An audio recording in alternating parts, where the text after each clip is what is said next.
Writers, agents, and publishers, for the first time since the Gutenberg Press, find themselves lost in a maze of mystery as technology alters the shape of the publishing industry. Searching for Answers is a group of writers throwing pop culture, writing, and publishing into a crucible of clarity, passion, and humor. This group is the Write Pack.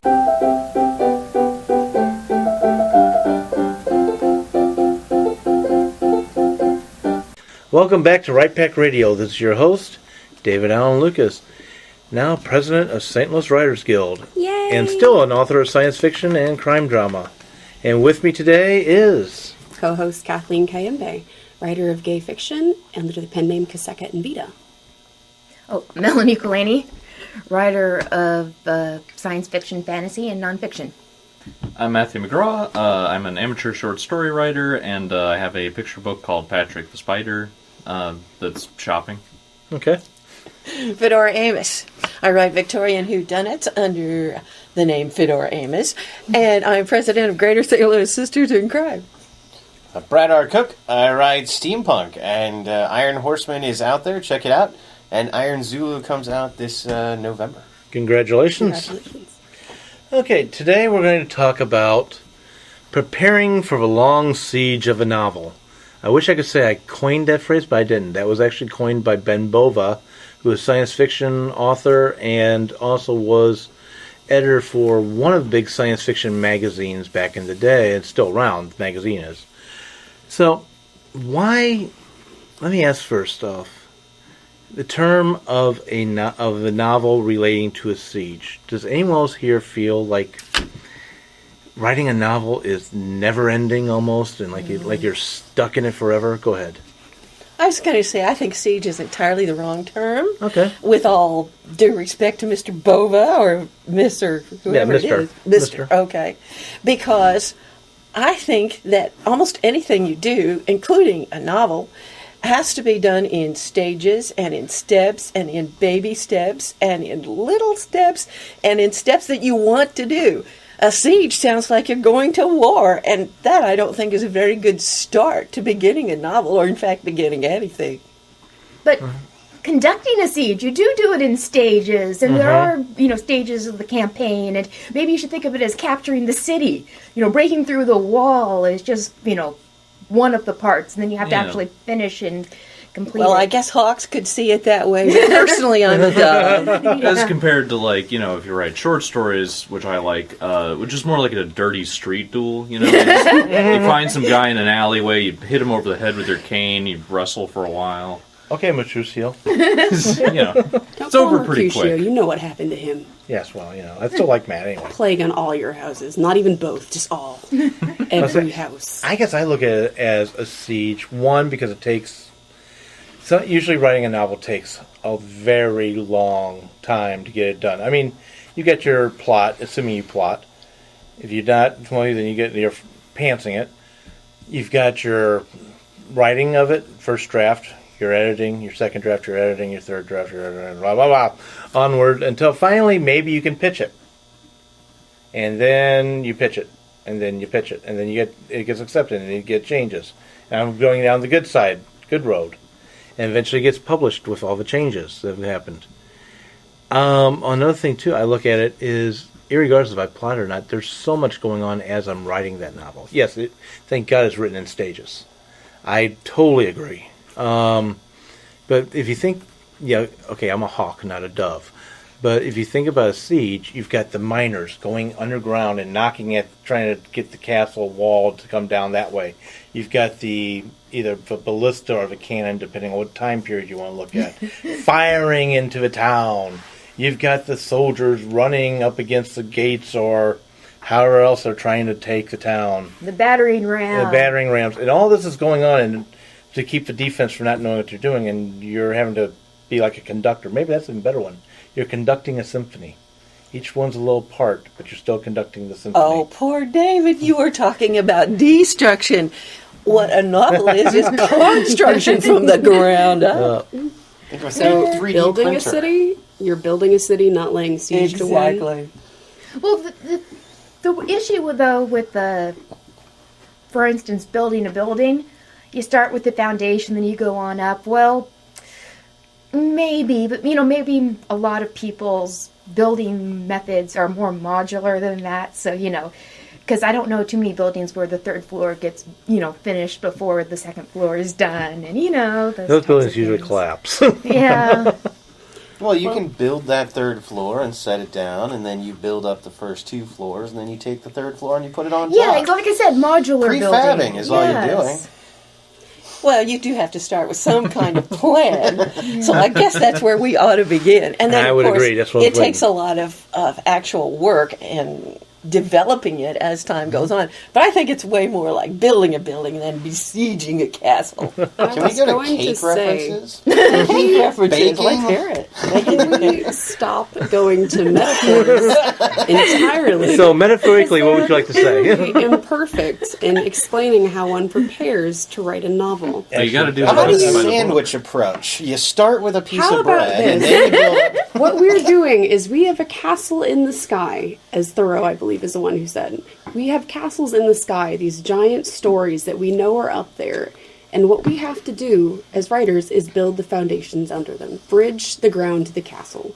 How do you do that? How do you guys start the process of writing a novel?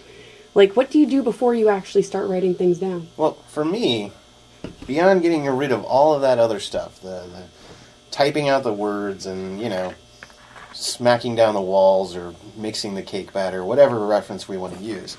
Before I get to any of that, this is a story. You're a storyteller. You're crafting a story. So, from the beginning of time on, you start where, from the beginning, you move your way through and you get to the end, Ripping anything out, that's the core of what we all do. We all have different approaches in coming to that, but it's a story. We all just tell it. But how? Let's say there was an earlier episode where I asked us how we would all retell Little Red Riding Hood. I want to retell Little Red Riding Hood. It's going to be a novel and it's going to be awesome. But I don't even know how to begin. What do you guys have to have with you or in front of you before you actually write that first word? What's the engineering It tools you need? begins with the trek to Grandma's house. So you have to know where it begins? You don't have to know where it begins. I'm just saying, No, for you. if you want to retell it, no, for me, it doesn't matter. Yeah, I can come in the middle or whatever, but the point is that you have to know the story. Then you can do whatever you want with the story. Well- Actually, that depends if you're a pantser or a plotter. Well, you can. I'm just talking about the story. I'm not talking about the individual details of the story. Well, if I Fedora think goes, then she's correct. I've got an answer. I need to take us back even more, really, but I'm going to let Fedora go first. Go ahead. Well, I can tell you what I have to have before I am ready to actually sit down at a computer and do anything. And there are 3 things that I need. I need to know the black moment, because that's what I'm going to be driving for. That's what's going to put me in the seat in front of the computer every morning, because I've got to get there. Once I get the story notion that I think is important enough or relevant enough or interesting enough to me to do. So I have to know the black moment. Second, I have to know how the darn thing starts. I have to ideate some kind of scene that will point in that direction and allow me to obfuscate also, so that other people won't know where I'm going, but I will know where I'm going. So I have to know the black moment. I have to know how it starts. And then lately, I seem to also have to know exactly when it was, because I've been linking my books that are Victorian whodunits to specific things, like the one that's coming out from 5 Star next year, which is Mayhem at Buffalo Bill's Wild West. I linked it to a very specific event, September 23rd, 1898, when Buffalo Bill's Wild West show played Sedalia, Missouri. Yay! So, and the one that I'm working on now, which is called Vanderbilt in Peoria, is set at a very specific time. It's in the first week of January of 1899 in Peoria, Illinois. So I need to know that, because my typical research that will really get me going, get me enthusiastic about it, is reading the local papers from those times. So that is what I need to know. I need the black moment, I need to know the opening scene, and I need to know exactly when and what event I'm featuring. So it sounds like research goes into what you need to do to prepare for writing a novel. it doesn't just start with what's in your head, but it then goes to, okay, I know this black moment. I know where I want to start things, but I also need to research the specific time and place. Because I need a precipitating event somewhere. Mm-hmm. Not necessarily at the beginning, but somewhere in the story. And that's the story. But what I was going to say, if you want to know what I need to begin a story, I actually don't need any of that stuff, which is, I think, this will all come down to being individual to each person who's about to sit down and tell the story. That's true. But what I need is my character. I need to know who that person is. I'm about to tell, in the case of Iron Horseman, I'm about to tell Alexander's story. So I need to know who Alexander is, and I will admit that that's a process. I don't know everything about him when I start the novel, but there are things I do know about him, and I start with that, and I write that, and then somewhere along the way, Alexander and I got to know each other really well, and now I know everything he'll do. So then I went back and made certain that everything I'd written was in line with what he would do, and then move forward from there. I also need to know the beginning of my story. I do need to know that, where I'm going to start it, but I need to know kind of where I'm going. If you want to say I know the road's there, I may not be able to see the entirety of the road, but I know it's there. And then I can write. It sounds like a certain amount of character work goes into your preparation phase. How do you get to know the character? How do you get to know Alexander? See, I like to do it through writing.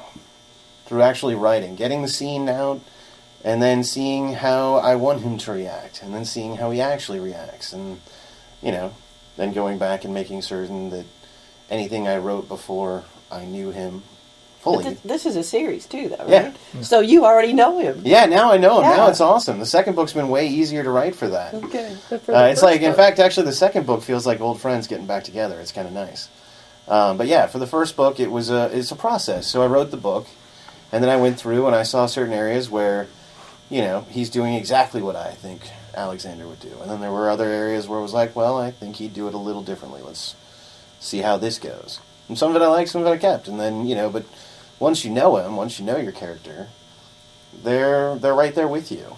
They'll tell you what they're going to do. So you didn't do character interviews or mini No, I scenes don't. I really prefer to write because it's great to know what his sign is or how he's going to, what's his favorite sandwich. And some of this stuff I know just from thinking about it and going through it and, him defining when he sits down with the airship crew for dinner and talking about that. What's he like there? What's he don't like there? And that, that grows out of that. But, through writing the scenes, I get to learn who he is. In my case, I do something similar to what you're talking about. Actually, similar to both of the concepts. I don't have a beginning point. It's one of comes up. I either sit down and I think about who the character is. I'm just creating this as first one since we've been talking about character.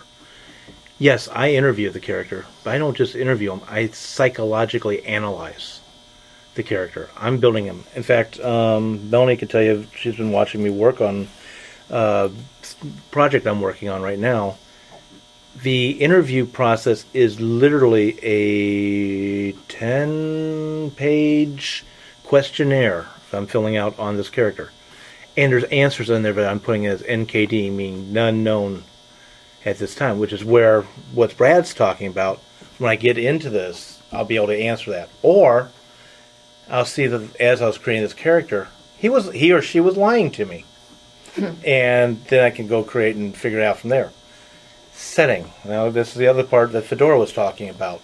Your setting. You need to know what's going on in the world that you're building. I don't have an A or a B to this. These are just the steps before I even get started. Now I'm working on world building. What is that world like? What if I know I have a theme that's going into this book, which 9 times out of 10 I don't know. But if I do know, how am I reflecting that in the scenes? How am I reflecting that in the setting? Is there a darkness I need to focus on or show? Is it a grim dark, to borrow from previous episode?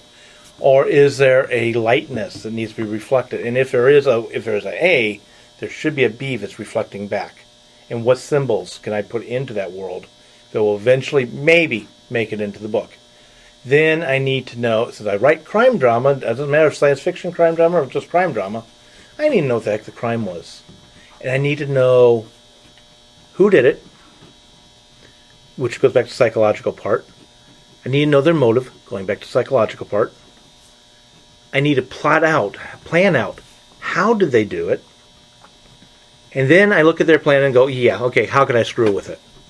Because something's going to go wrong. Then I look at the protagonists. And I go, okay, how are you encountering this crime? And then I go, okay, so did you encounter the main crime? Or did you encounter something that came off, a spin-off of that crime? Like, I'm going to pick on Fedora. Fedora goes out and commits a murder of whoever. She's my fellow mystery writer. I'm going to enjoy her. In that case, I'll kill Matt. Fedora goes out and kills Matt. Yes, because she believes... Just know, Matt is sitting right between Fedora and David. He was never going to make it. Yeah, he's dead. So, because she thinks Patrick the Spider was based on her for some reason. You stole my spider. There you go. So, she manages to poison him. Since we got spiders, why not? So, yeah, there we go. And in the process, though, maybe she caused, as she was getting away from the crime, she caused a car accident. Maybe she kicked a puppy onto the middle of the road and cars veered off and they hit something. And she did it by accident. She didn't do it on purpose. But now the hero or the protagonist of the story, well, he doesn't know about Matt, or she doesn't know about Matt. She's looking at the puppy situation. She's a animal rescue person. Well, now everybody hates me. Well, I'm sorry. The puppy wasn't hit. The puppy wasn't hit. But that's being looked into. And then that person gets feeding into the Matt murder aspect of it. So the puppy was the PI is a wrong vegetarian. Yeah, in this creation. Yeah. This isn't real. You nearly killed John Wick's puppy. Right. Everything around you is going to die. And then, that's the main plot, as Brad just said. This entire crime investigation, the plot and the plan and counterplan, if you will, becomes the plot, main plot. The psychological aspects of what I did to these characters, that begins forming the subplots around that plot and things rolling around. And it's from somewhere in that mess is where how I get started. Okay. Can we go to a weaving analogy now? There is scene weaving, yes. Yeah, actually, I was... Story spinners. I very often have trouble figuring out where to start a story, probably because of my method, which there's more. But often, the germ of a story comes out with a question. What if, and then what follows the what if changes. Can I just point out that you're a scientist and you said the germ of the story? Like, that's how it begins for you? I'd be like, the plot bunny, because I come from fan fiction. And you're like, the germ, what begins it all? Yes. But you know what? She did say the most important thing that neither Brad, Fedora, or I did say. And I'm surprised at us all three. For what shame. if? The what if. But sometimes the what if immediately leads to the story. Sometimes it leads to a world as like, okay, what kind of story can I tell in that world? So, for example, what if the Y chromosome breaks down so more and more of the population is born female and there are fewer and fewer men? Ooh, Zero Time by T.W. Finley. Yeah. There you go. So, what kind of sociological changes and practical changes would that make on the world? I'm thinking of something that happens, over the course of 3-4 generations. How will the world adapt? Well, then, once the world has adapted, scientists come around and fix the Y chromosome. So now there's the ability, in another generation, you can go back to equal sex ratios. Some people wouldn't want that now. So, how would people react to that? So that's a big psychological, how would society react story. But again, where do you start telling that story? And who should your protagonist be? And a perfect example, I'm going to turn this over to you. Another example, we mentioned T.W. Finley. What about P.D. James with her novel, The Children of Men, where pregnancy was unknown anymore. They made a film of that movie. Well, I have a partial answer, and that is to start in the middle of things. Yeah. The ancients knew that, and sooner or later, if you send out much information, any scripts and the like, manuscripts, to agents and to other folks, and go over it with your critique group, they're going to say, well, your story really is not interesting at this point. I think you should start it from chapter 3, chapter 4. That's where you should start. You should start your draft 4 or your final draft. That's not necessarily where you should start writing. Maybe you should start writing in the boring part and then just cut that out. I do want to say, that's what you want to do, sure. Fedora used the term "in the middle of things." Start in the middle of things. If you ever hear if you ever hear the term "in media res," that is what it means. In the middle of things. Start in media res. In the middle of things. Start with something exciting. Exactly. I've got several writers that are in my family. I've only got one other really published author that I'm aware of, my cousin. But one of our uncles would say, writing your first 3 chapters is the author clearing the throat. And that's when, after that's when your story starts.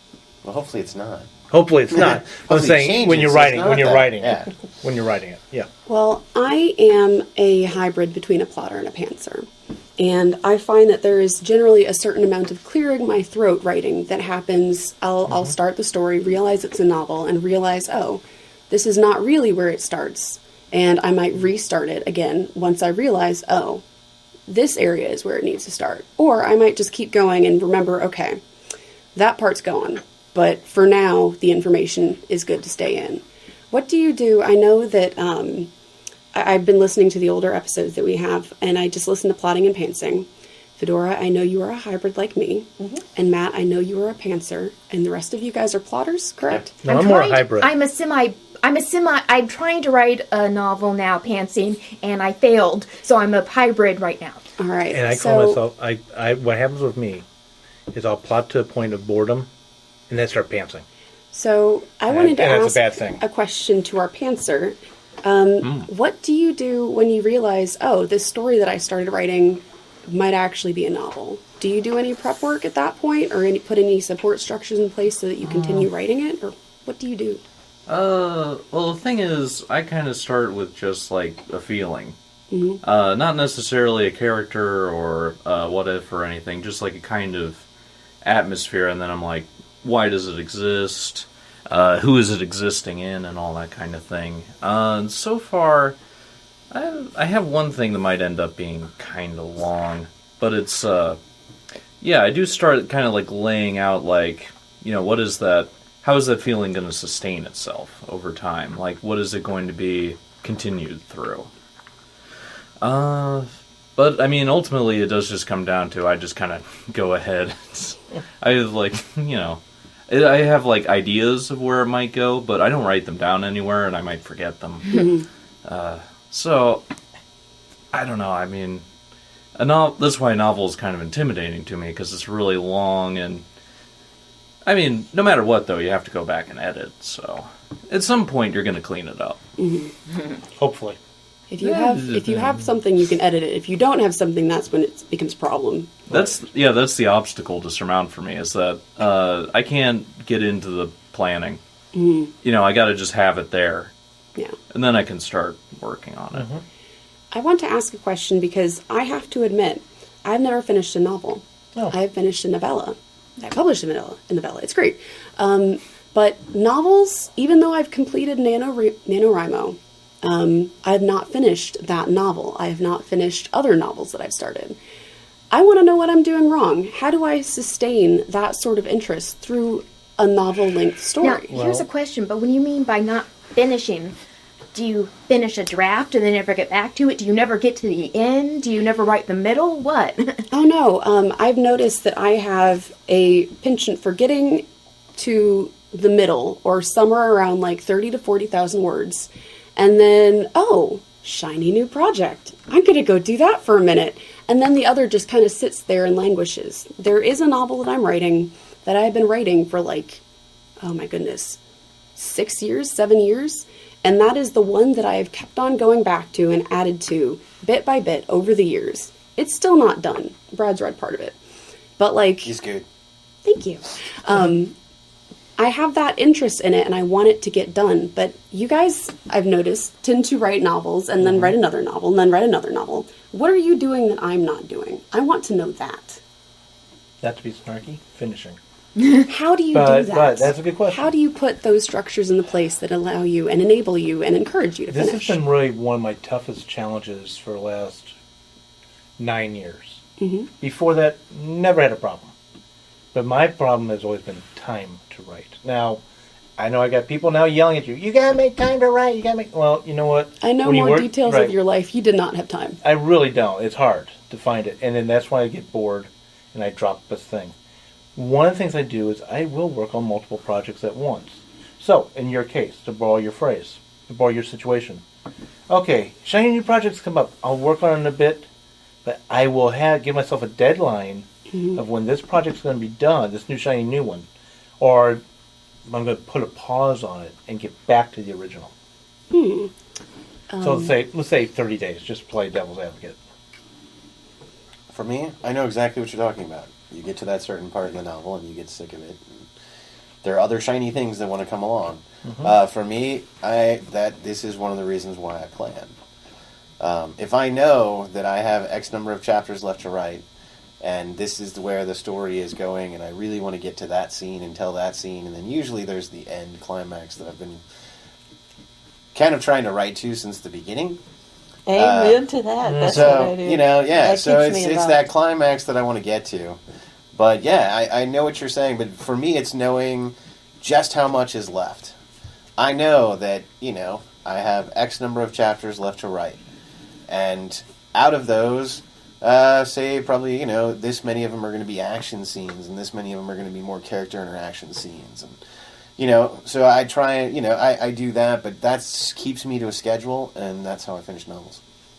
I was going to say, adding to that, two questions. Actually, one thing you made me think of when you said that, Brad, because right on amen, as Fedora said, but I think that's also why I like to read hard copy books versus Kindle or whatever, because I'm looking at the chapters. How many more chapters do I have to do? I can physically see the pages, and I know how much further I've got to go. Same thing with the writing. But number two is, sometimes I sit back and ask myself, what is it that's A, bored me, or B, what's so shiny about this new project that's attracting me? Maybe there's something that's there that needs to be put into the other book. Well, certainly I second everything that Brad said about having a particular place where you're trying to get to. And for me, it's the black moment. And I will keep on driving until I get there because I don't know who the killer is. I can't. If I did, I'd become bored and I would quit writing it. So I think that's one thing, is to have a specific point that you're trying to reach and you're going to get there. Then everything after that is just kind of tying up the loose ends. It's easy after you get there. The other thing is, if I find myself stopping and not pushing forward with a given scene or whatever, it's because I'm doing something wrong. Yeah. And I have to just sit down. Sometimes I just sit and look at the damn computer screen until I figure out what it is that I'm doing wrong. Am I being untrue to a character? Am I giving too much information in this scene and need to pull back or cut it out? Probably I'd cut it out and start over.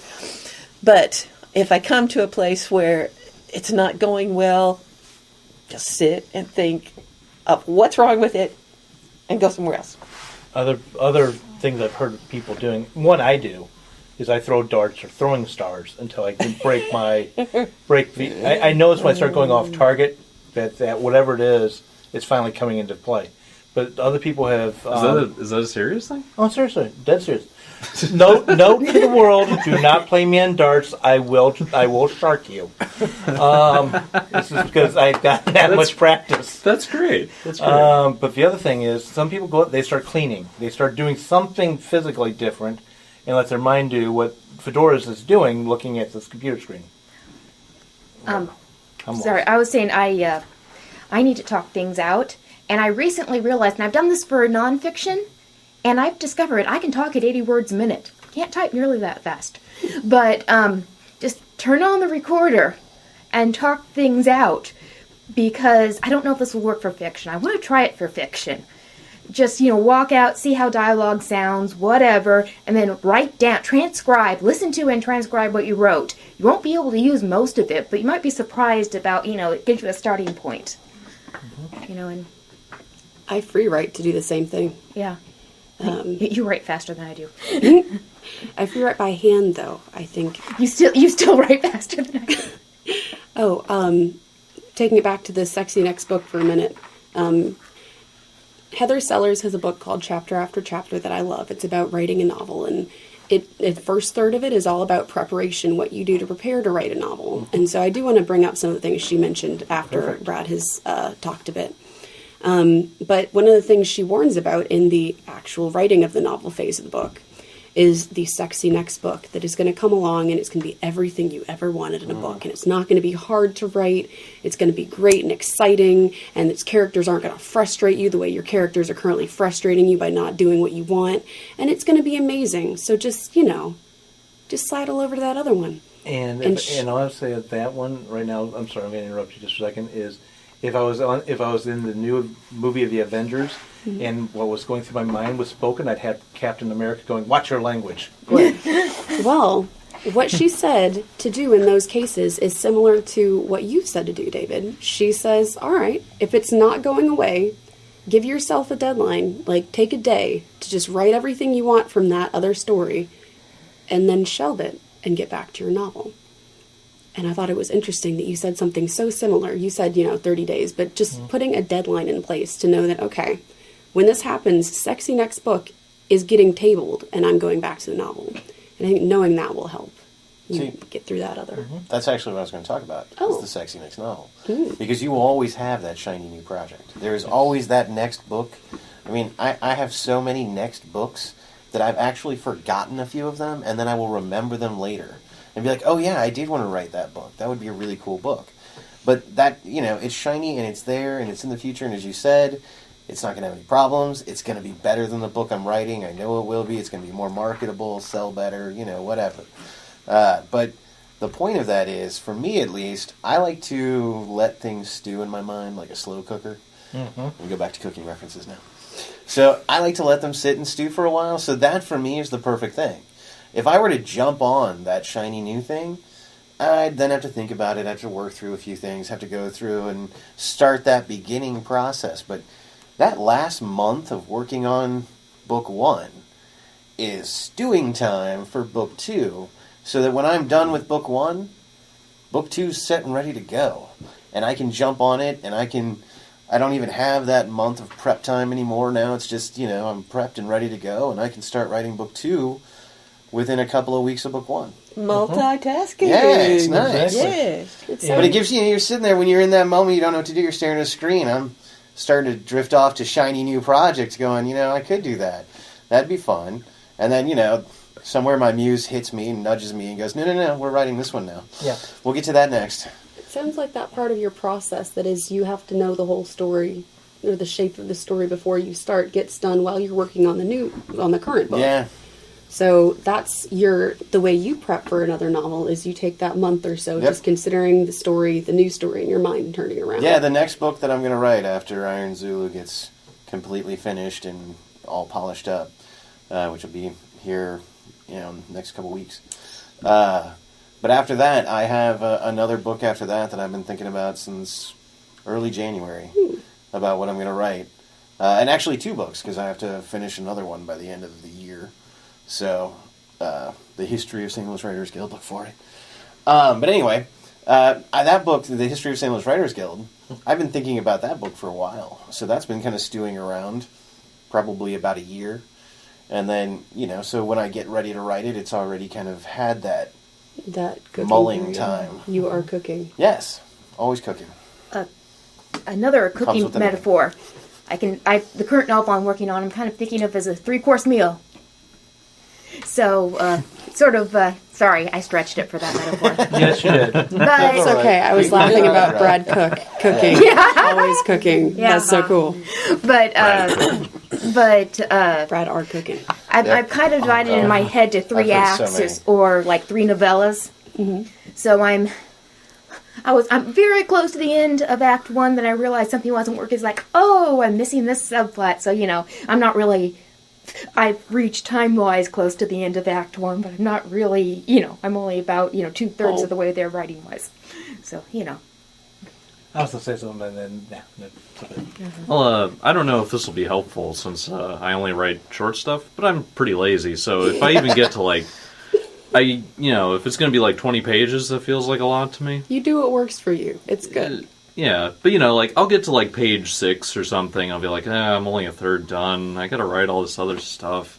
I don't want to do it. Like I think what gets me over that is, like, I know it's going to be suffering, so I just go, okay, I consent to suffering. I just give in. I submit. It's like, it's kind of freeing to just, like, kind of give up and be like, I'm not going to be happy for a while, and that's fine. Like, I surrender to reality, and this is getting done. Yeah, and then you just... That's how I feel with editing. Yeah, like... I'm going to take this next chunk of time, these next few days, and I'm going to do nothing but edit this book. What do you think ahead of that book? Okay, I'll put my head up on the chopping block, and I'll just, I'll strap myself to the whipping post and just... And I'll let it happen. And add words. Well, actually, now I'm going to go back and say what I was going to say. Damn turn.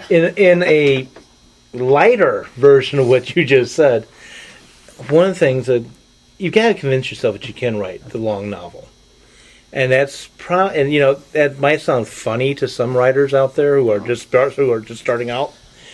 But you've got to get used to being able to write a long project. I admit, short stories, I can't do them. They're too short for me. But that's a different story. That's no pun intended. Works. Yeah. Usually they're first chapters. But for me. Yeah. What got me fully convinced, now I had already been writing long stories before this, but what got me fully convinced that I could write and get through the suffering of writing a long piece like that, like you're talking about, Matt, it was not a novel. It was my master's thesis, which was 70-some-odd pages, single-spaced. And one of the most boring things I ever wrote.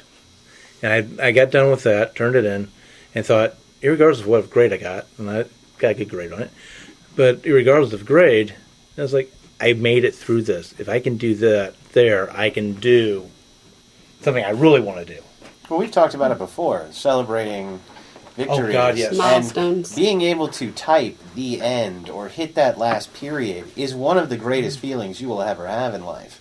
I mean, to actually write out a full novel, because, as we've just been saying, so many people can begin a novel. The real, work and how you know you're a true author and writer is that you finish that novel. Because everyone can start one, but can you finish it? But the point is that, that's a milestone. And once you've gotten to that point, the end, is easier to get to than the first, the end. And I don't think it gets easier. Because I've talked to authors who've got 50 books and still getting to the end is kind of a struggle and, everything. But I do believe that knowing you did it once and knowing that you did it before allows you to know that you can do it again. I call it the marathon runner mindset. Yeah. No marathon's ever easy. No. From what I understand. I've run 5 miles. I've never run anything like that. But knowing that you can make it to that and have that experience to make it there does get you past that point. So, this sounds like the writing, a certain amount of writing is going to be suffering, be it editing that you don't like doing, or slogging through the muddy middle of a novel, which I don't like doing, or, recognizing that what you have is going to be 20 pages or longer, which you don't like doing. And she says to Matt. Yes, sorry. That was Matt, and then one of them was Brad. And one of them was me. So we should really start webcamming. It'll make all this. Everybody would have gotten to see your face when Fedora apparently killed you, and David was talking about. He acted some stuff out for us, and it was funny.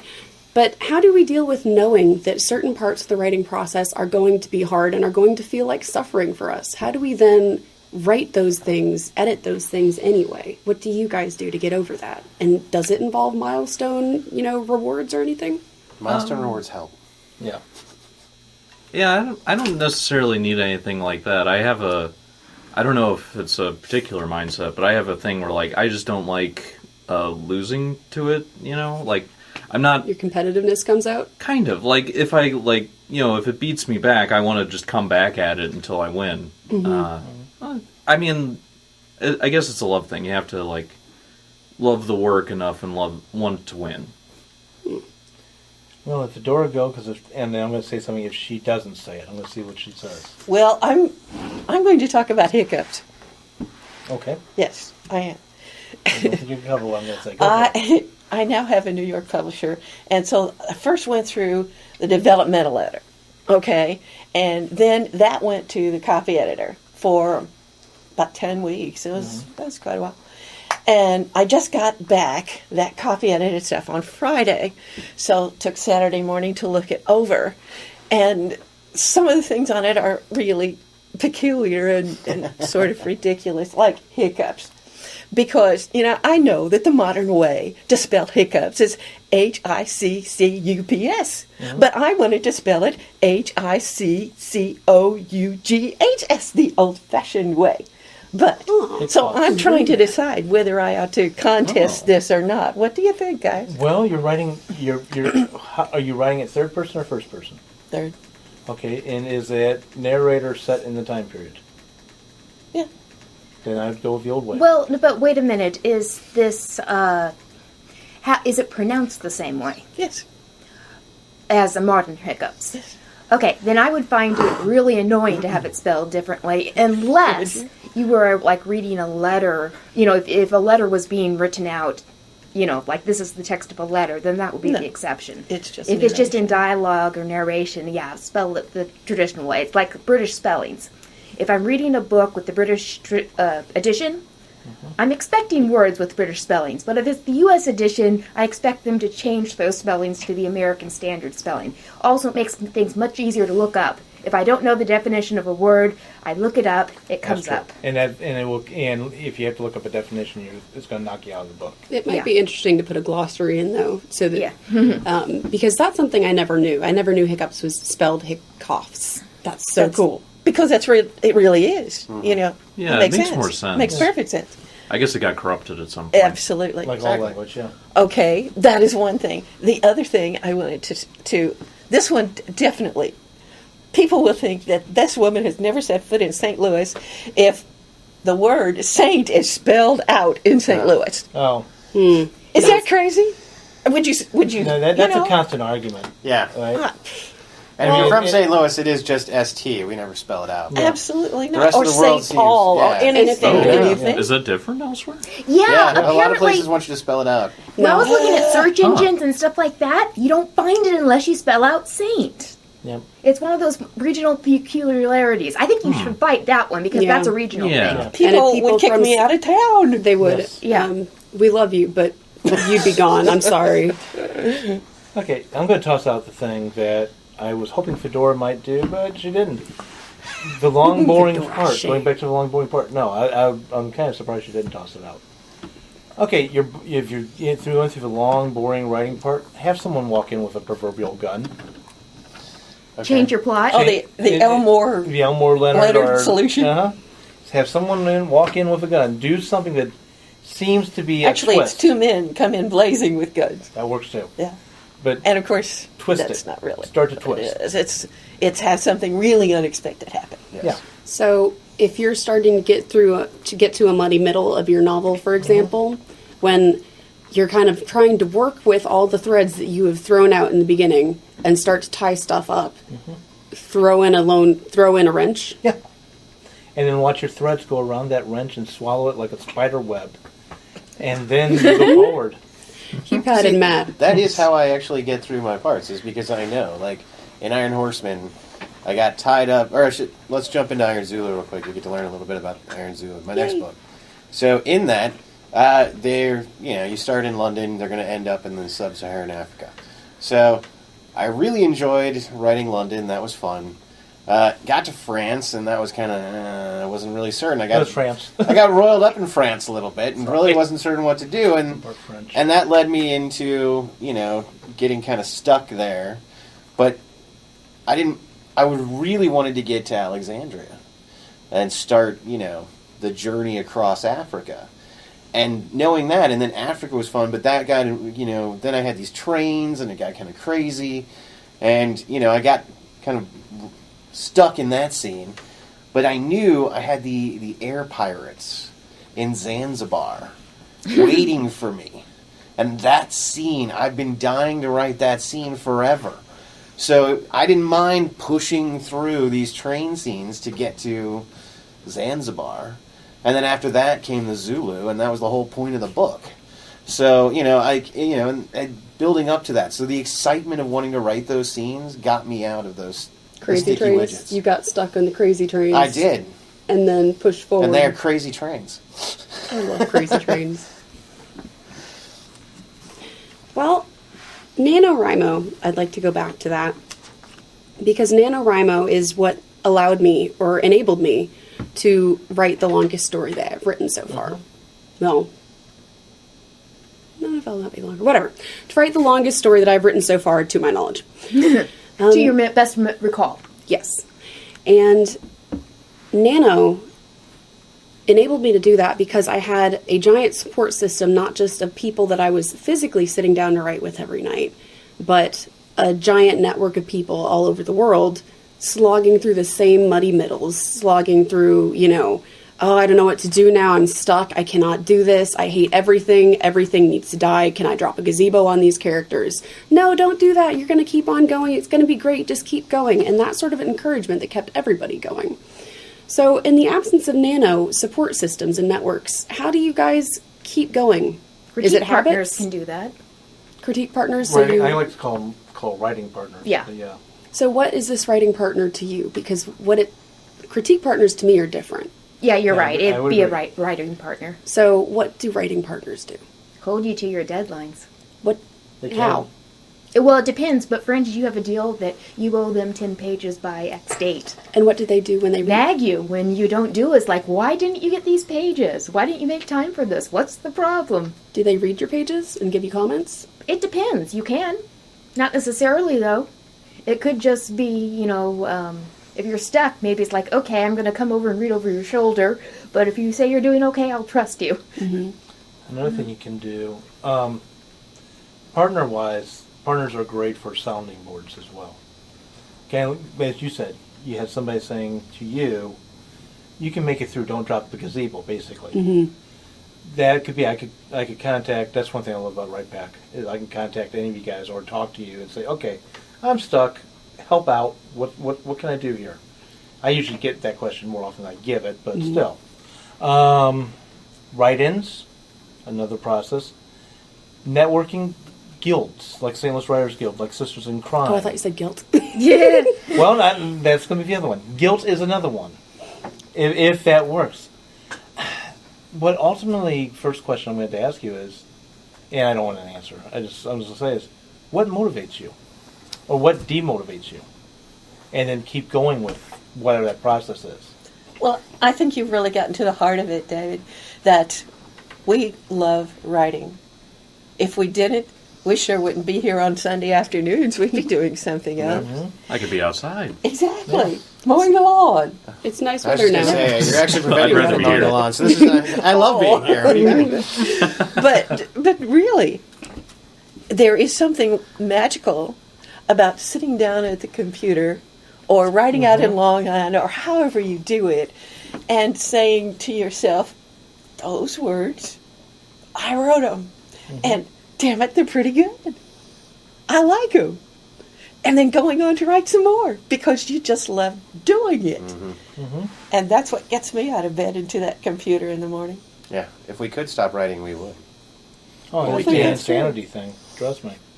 Go ahead. Do you guys schedule your writing? Like, I asked because in chapter after chapter, one of the things she suggests, two of them, are keeping your novel at the forefront of your mind, like putting reminders around yourself.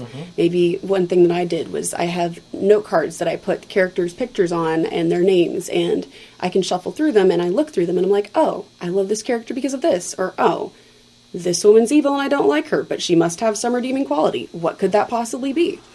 And doing things like that and keeping playlists around that remind me of the story help me stay immersed in that world. Do you guys do any of those things? Do you set up a schedule of I'm going to write this day and this time on the novel? How do you guys plan? Yes, no, yes, no, yes, no. Elaborate. Yeah, I'm going to. Yes, I have, thanks to Jen, who's not here today, I've got pictures of that relate to my stories. I can look at them, and thankfully she's drawn up certain pictures for me, and I can look at them. And yes, that's a motivator and a reminder of where I'm going. Playlist. Oh yes, I do. And it's amazing when I'm like stuck, and I'm stuck somewhere I can't listen to music. I feel like I'm going through mud. If I can get to a playlist and listen to it, I get going. It's just a reminder of it. Scheduling time. This is where I was really hitting the yes, no, yes, no, yes, no. I used to schedule time. I used to schedule my writing. I can't anymore. So now I catch it when I can. I actually do schedule it. I don't know if I schedule it so much as it is the first thing I do and the last thing I do every day. And out of that, no, it is not every day.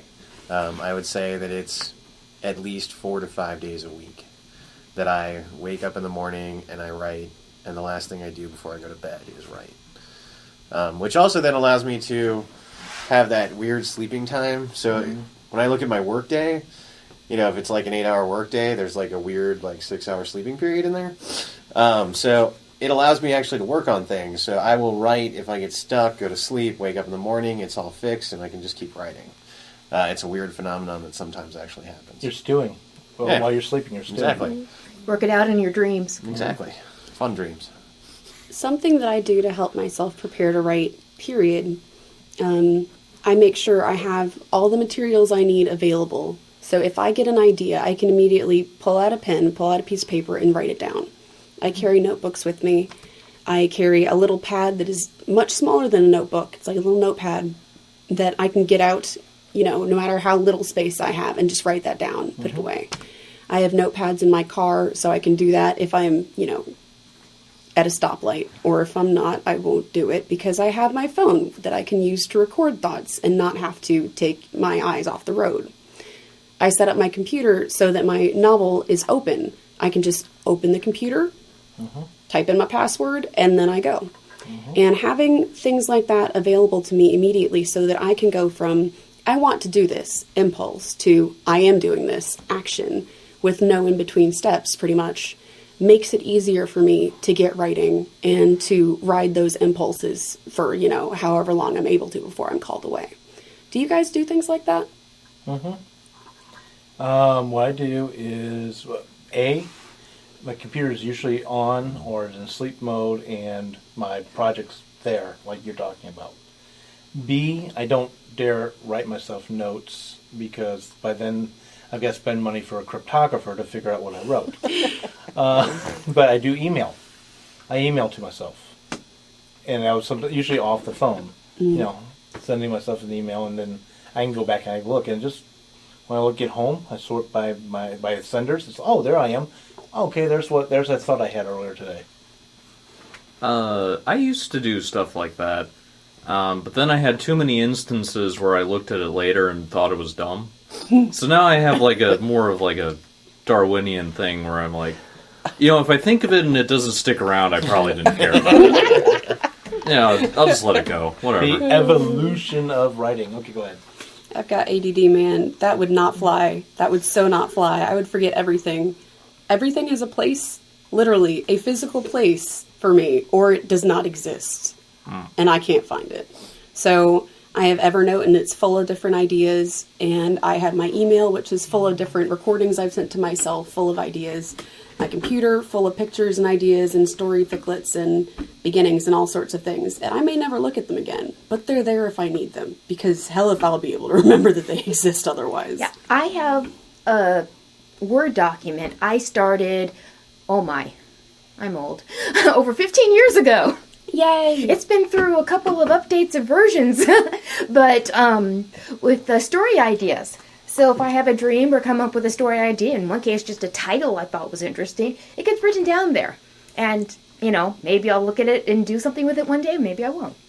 That's what my little Rhodia pads are for, and I've started a Scrivener file of just those Rhodia pads transcribed. I've got more to transcribe. I hate transcribing, so some of them are still on the Rhodia pads, and the Scrivener file's been there for that's like why a I year. stopped writing stuff down, because I hated transcribing it into my computer. So now I just open my computer, and I have multiple documents, one for news stories, one for notes on the story I'm working on, and I'll just throw into that. Didn't you have a box too? Yes. I was waiting to say. Yeah, I still haven't. Yeah, see, I might need to start one of those. But unfortunately, now it's kind of old because I haven't really been adding to it. I stopped my paper writing because I got tired of carrying around papers and then, not having that paper that had that thought when I'm sitting down at the computer. So now it's just all in the computer. Plus, with the computer, you can do search. You can search for terms inside a document. Yes. That is very, very handy. Yeah. My process is a lot like Brad's, I'd say, because when I get up in the morning, the first thing I do, I don't have coffee, I don't drink water, I don't do anything, but go right to the computer, I sit down, and I start writing. And usually I can go pretty fast, the beginning of that, maybe for a little while at least, because at the end of the day yesterday, I thought about the scene. Right before I went to sleep. I didn't write anything down. No. I just thought about it, and in the morning, it's there. I do have a pad by my bed, but I never use it, actually. That's why I don't have a pad by my bed anymore. I get tired of knocking it over and doing nothing with it. I don't do anything with it. I've got one by my bed. I use it very occasionally, but I'm thankful enough for the occasions that I use it, I keep it there. And it's not always story ideas necessarily. It's like, oh, I'm doing this thing for my little siblings. I should do it this way, and it'd be much faster and more efficient. Write it down. It's a good thing to jot down things that you need to do, for sure. I've discovered that, calendars, notepads, my phone is by the bed. I can pull that out and type on it if I really need to. I had to start using a calendar because I was not able to remember everything I had to do every day. Calendar saves me. Writing stuff down is important. But Absolutely. I've got what I call a project Do what manager. works for you. A to-do list, basically, that's prioritized for that. You have a project manager? I call it a project manager. Basically, everything I'm doing for a story or whatever, I consider that to be a project, and I break down the parts, and I give it priorities and where I'm going and check off as I go. What do you do that on? Oh, I just created it on Microsoft Word. It's just a little grid thing. So it's one way you use to prepare your writing for the day or the week and prioritize things. I just thought of something that I always keep, and believe me that I am terrible with spreadsheets or any kind of numbers, but I keep a spreadsheet very faithfully about how much wording is in each chapter. And that inspires me, too, because I know exactly how many words are there and how many more I need to go. Exactly. That's how I keep track of my total word count. I used to do something similar, but with all the writing that I was doing. And I wrote a lot more, I think, when I had to go and fill in that spreadsheet every night, how much have I written today? This is my word count. And I would write, what I had done it on. I wrote a ficlet or novel, this one. I no longer keep track of my daily word count. I don't either. Just chapters. But I'm pretty sure my writing output has suffered for it. See, I didn't like the idea that I was like, I've got to write 200 more words. Maybe today I'm not going to write those 200 more words, but maybe tomorrow I'm going to write 400 more and not even realize it. So having that weird goal in my head, and that's just me. It's I tend to not like that set line. That sounds like a NaNoWriMo. Yeah, it is. Thing. No, it's very much when you nano. Your daily output. You've got to have a daily output. And if you need that, go for it because it is helpful, and I know a lot of people who use it, but. For me, I can't. My whole thing is I just want little robotic helper elves so that when I go to sleep or something like that, they can just keep writing. Like maybe my subconscious can just tell them what to do. That's what your subconscious does. Oh, I would love if my subconscious could type. You'd get some serious junk. You'd wake up to some serious junk in the morning. You need I'd be those okay, that's neurons. editing. I'd be fine with that. You need those You never know what neurons you get, but, attached you to know. your head. I want the Rumpelstiltskin just little helper elves to come in. No, you the see, little you shoemaker need guys. electrodes attached to your head, and your Yeah, thought an waves will EKG type. to go to bed with. Yeah.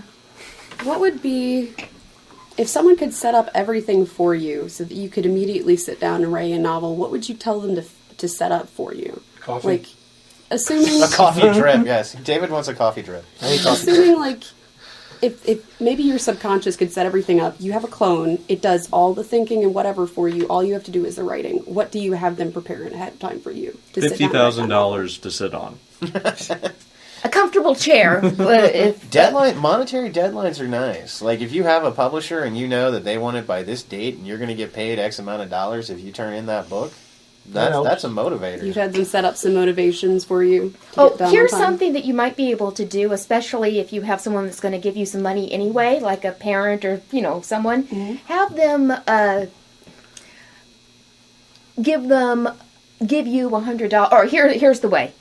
You have to give someone else money if you don't get done by a certain day. We've talked briefly in other episodes about that method of doing things. I brought up my friend who was she was so stuck on getting something with her podcast done on time that we finally said, okay, if you do not have it done by next week, you are sending a check to the Republican National Convention. And she was not a Republican. And so for her, that galvanized her into action. And you can do that with all sorts of things. So it sounds like that's kind of what you're going for there. Bribes, carrots and Yes, sticks. carrots Yes, and they sticks. work. They work. Drive yourself like a horse. Yeah, I'd say this whole Tell you episode what, has tell you basically what's come up. down to do what works best for you. Thank you. You took my thunder. And try I'm different sorry. things. No, Didn't mean to say your thunder. that's exactly what I want to say to close this out. Yeah, I agree. Try some different things. Try different things. Yeah. You never know what's going to work until it does. And don't be discouraged if what works for other people doesn't work for you. And that's why there's so many different writing books out there. And I'll tell you what, they all suck because there's no one writing method that works for everybody. They all I'm being a little exaggerated when I say they all suck. But what I mean is what works for this person here is not going to work for that person there. And even if it's just changes, everybody has their own process, their own growing process, and their own methods. Somebody You've gotta wrote it find there. There's a famous quote. There are 3 rules to writing a novel. It's just nobody's figured out what they are. Yes, I don't know who wrote that. And with that, I'm going to close this off. Thank you for listening to this week's episode of Right Back Radio. Tune in next week for yet another interesting topic, and have a great week writing. The new theme songs for Right Back Radio were written and performed by Meredith Tate. All copyrights remain with her. The Right Back would like to thank STL Books for allowing us to record in their bookstore. STL Books and Gifts is St. Louis's newest independent bookstore with an emphasis on fine literature for adults and children and the most comprehensive selection of St. Louis books available anywhere. Visit them online at stlbooks.com or in person at 100 West Jefferson Avenue, Kirkwood, Missouri 63122. Tune in next week as the Right Pack will conquer yet another pondering issue in the writing industry.